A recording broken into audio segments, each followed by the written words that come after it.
Monsoon के दस्तक देते ही dengue का खतरा भी मंडराने लगा है। इसे लेकर फरक्का के बनिया ग्राम प्राथमिक स्वास्थ्य केंद्र में एहतियातन ब्लीचिंग पाउडर का छिड़काव किया गया।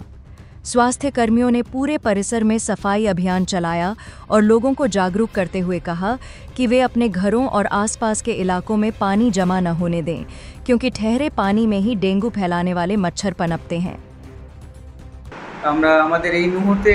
डेंगू টোটাল 4টে কেস পাওয়া গেছে এই বছরে জানুয়ারি মাস থেকে।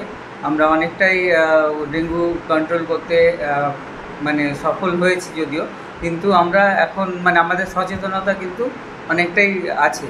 কারণ হলো আমরা আমাদের দিক থেকে অনেক লেভেলেই আমরা কাজ করছি। তার মধ্যে প্রথম হচ্ছে আমরা সার্ভিলেন্স করছি। আমাদের সমস্ত যারা আশা এএনএম ফিল্ড স্টাফ যত আছে সবাই কোথায় কোথায় মানে ডেঙ্গু পেশেন্ট হলে সঙ্গে সঙ্গে তাদের যে কী এমার্জেন্সি হতে পারে, তাকে সঙ্গে সঙ্গে যাতে হসপিটালে নিয়ে আসা যায়, সব কিছু তারাকে মানে একটা গুগল ফর্মের মাধ্যমে তারাকে করা হয়েছে এবং হচ্ছে আমরা ব্লক থেকে ওই গুগলের মাধ্যমে ফর্মের মাধ্যমে আমরা মনিটর করছি প্রত্যেকটা ডেঙ্গু কেসকে, যদি এটা ডেঙ্গু হয়ে যাচ্ছে তবে।